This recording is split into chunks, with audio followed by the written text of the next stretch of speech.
carnivorous plant. They attract insects and then eat their flesh. Is that any way for a plant to behave?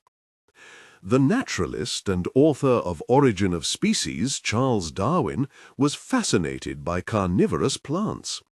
In 1860, soon after he came across his first carnivorous plant, the Sundew, Drosera, he wrote, "I care more about Drosera than the origin of all the species in the world." He spent months running experiments on the plants. He dropped flies and bits of meat on their leaves and watched them slowly fold their sticky tentacles over their prey. He thought it incredible that brushing a leaf with a single strand of human hair was enough to bring about a response. Yet sundews, he observed, ignored raindrops. To react to such a false alarm, he reasoned, would obviously be a great evil to the plant. This was no accident. This was adaptation. Darwin expanded his studies from sundews to other species in his book Insectivorous Plants. He was amazed at the quickness and power of the Venus flytrap. He showed that when one of its leaves snapped shut, it formed itself into a temporary stomach, secreting enzymes that could dissolve the prey. He noted that a leaf took more than a week to reopen after closing, and reasoned that the interlocking spines along the margin of the leaf allowed tiny insects to escape, saving the plant the expense of digesting an insufficient meal.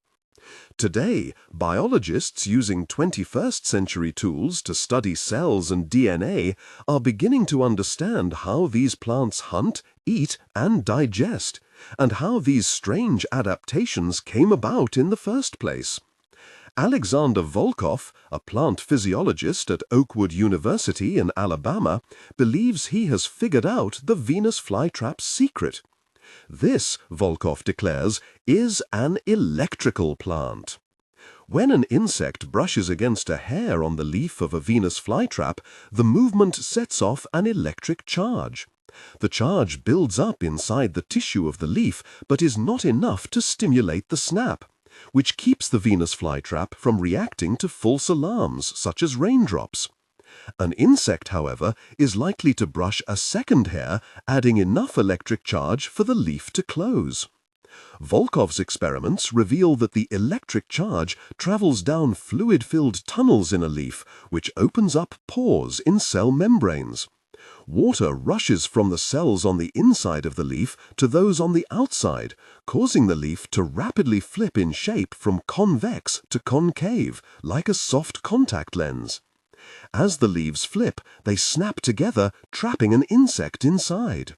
The Bladderwort plant has an equally sophisticated way of setting its underwater trap.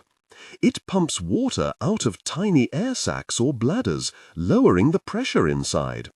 When a water flea or some other small creature swims past, it bends hairs on the bladder, causing a flap to spring apart. The low pressure sucks water in, carrying the creature along with it. In 1/500th of a second, the flap swings shut again. The cells in the bladder then begin to pump water out again, creating a new vacuum. Many other species of carnivorous plants act like living flypaper, catching animals on sticky tentacles. Pitcher plants use yet another strategy, growing long tube-shaped leaves into which insects fall.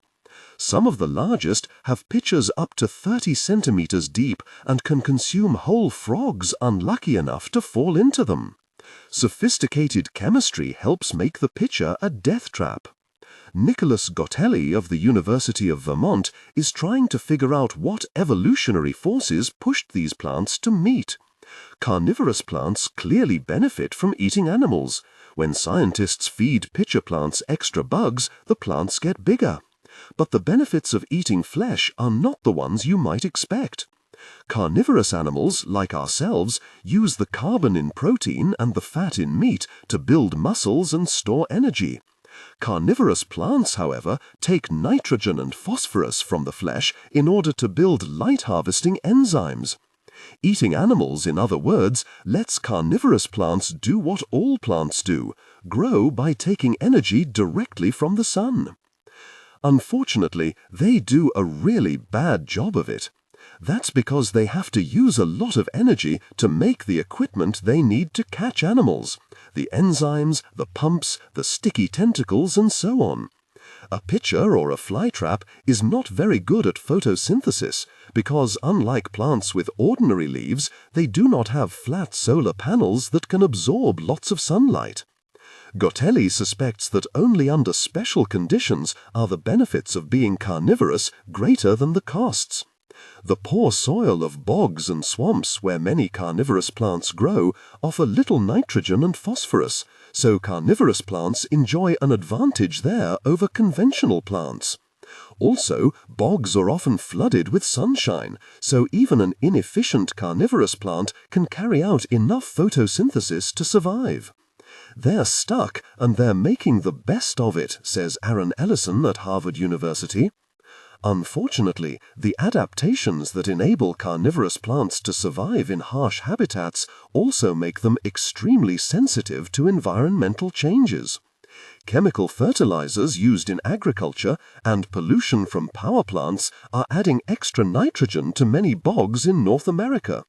Carnivorous plants are so finely adapted to low levels of nitrogen that this extra fertilizer is overloading their systems.